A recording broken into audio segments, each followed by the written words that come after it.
Hello, what is up, YouTube? Unrested here with another JFAQ. Today's JFAQ is about parenting in Japan. A big thank you goes out to Becky, who has a vlog on the channel Vloggity Vlog, and you can check out her video. She tagged me to answer these questions today because she is also a parent, and we are answering questions about being a parent with a Japanese spouse in Japan. 16 questions. Let's go through each one of them. Starting with number one, how many kids do you have? I have two kids, a 3-year-old and a 5-year-old, both boys. Number two, did you and your partner plan your baby or was it a surprise? Well, we actually planned quite a bit to the point that we actually got this chart and these special pills and all this stuff. My wife understands it more than me because she was the one actually carrying the baby, and I didn't really have to do a lot of the work because I am a man. I helped her with this chart that was like charting different ovulation days and things like that. So this was like super planned. Like we had rulers out measuring different things. I didn't even understand what I was doing, but I was planning. Number three, did you or your partner give birth in Japan, or did you do a Western birth where you returned to your original country? We had our baby in Japan, but we did actually make sure to choose a hospital that had painless birth. Due to the fact that most times in Japan they don't do painless birth, and there was a very good chance that my wife had to have a C-section. Now, of course, they would always do painless birth for a C-section. They're not going to just cut into you. Number four, did you and your partner choose a Japanese name, a foreign name, or both? Well, my answer would be both. Number five says kanji, hiragana, katakana, romaji, or a combination name. So let me just get into the specifics of the name of how both of my kids' names work, and they both work the same way. We gave them a Western name. I have Kenny and Maki are my two kids, actually Max, but we call him Maki, that's his nickname. And we spell both of those first Western style names out in katakana, as is usual per Gaijin. Then we gave them a middle name as well. There is Kenny Ray. Ray is a Japanese name. We have it with kanji. The kanji means like sunlight, hero, good person, person who helps people, etc., etc. And Jin for my son, and that is also in kanji.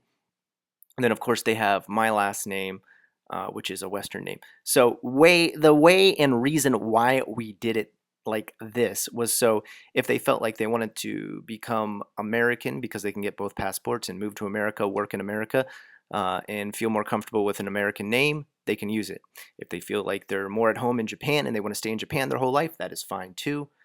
They have the middle name and they can just use that. Or they can just use the combination or just one or the American name in Japan or vice versa, whatever. We wanted to give them as many options as possible so they would never feel out of place. But for the most part, middle names actually are non-existent in Japan for Japanese people. They don't usually have middle names. If they do, they most likely have a foreign parent.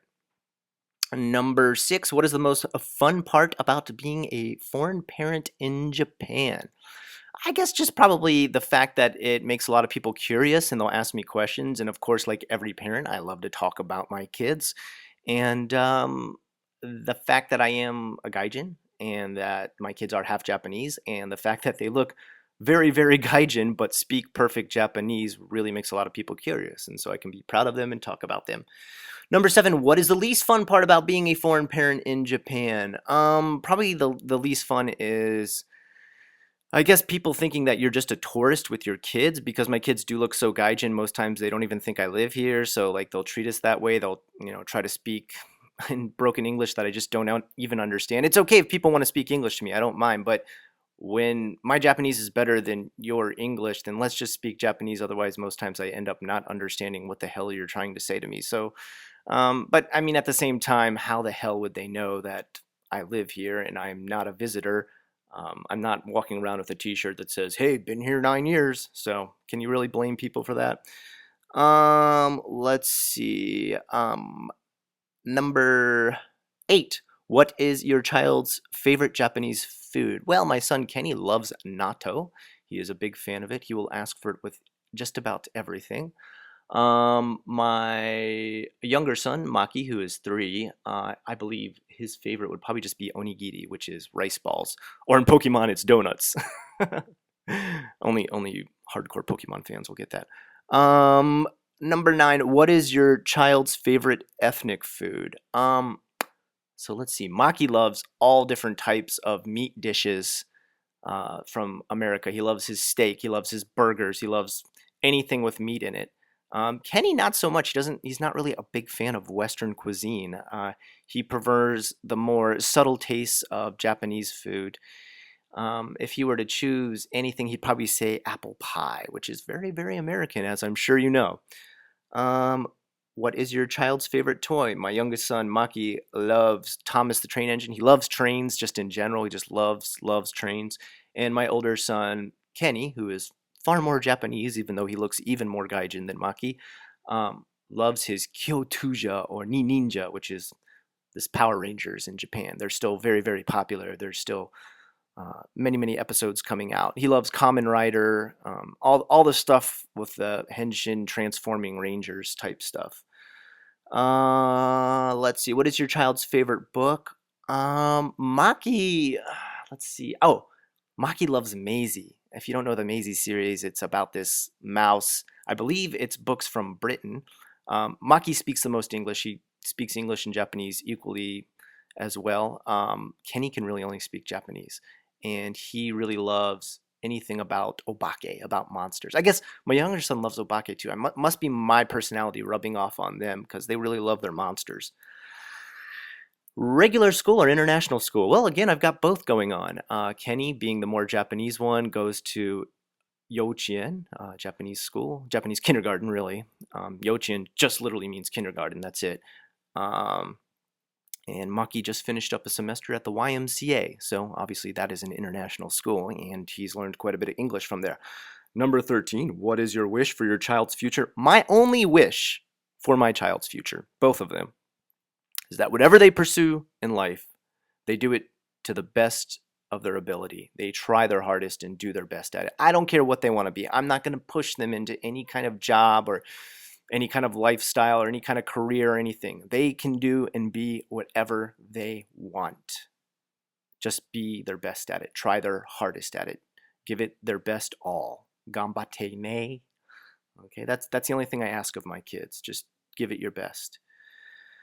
And let's see, 14. Are you done having children or do you want more? How many do you wish to have? I think we are done. I have 2 kids. I believe I might be I might be one of the J-vloggers with the most kids. I don't know any other J-vlogger that has 2. It's expensive to raise a child in Japan. About 22 million yen in total, raising them from birth on up going into college. It is expensive and it makes your life insanely busy. I just bumped the table. Sorry about that. But it makes your life insanely busy. 15. What advice would you give other foreign moms in Japan? Foreign moms. I would just say, oh, and this next one, number 16, is foreign dads. You know what? Honestly, for 15 and 16, foreign moms and foreign dads, my advice to you is this. Make sure you and your spouse understand the situation before you get married. And by saying understand the situation, I mean understand what you're getting into and agreeing to when you get married.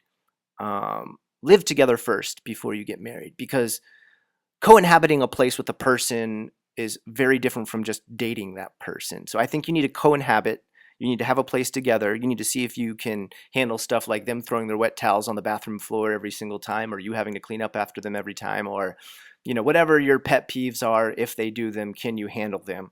And I would also say make sure you have an agreement about what the marriage is. For some people, I see the highest rate of divorce happen to those who don't discuss what they're getting into. Are we getting into a Japanese style marriage, in which case the woman might be a housewife? Yes, this is very common. I'm not being sexist. And stay at home and not have a job, but also control the money and make sure all the bills are paid by using the man's salary, or vice versa. Maybe the Japanese man wants the gaijin wife to do that, and oftentimes that's not very common anymore to have a housewife in Western countries. Make sure you know what you're getting into. The biggest times I ever seen divorce is where they suddenly get married because they're in love and they think that this is going to be forever, and then these sudden things come out. The girl quits her job and stays at home as a housewife and starts asking for the paycheck. The guy is totally pissed because he did not expect this, but she's not actually doing anything wrong. She's doing it a very Japanese style, but They didn't talk about it before they got married, so both are surprised.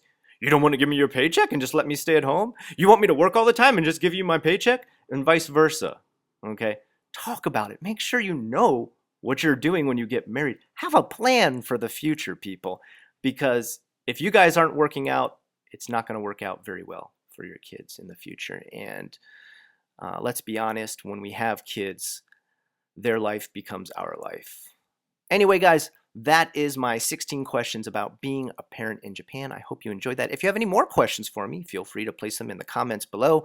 I am Unrested with the questions you requested. This is JFAQ, Japan's frequently asked questions. You have a good one.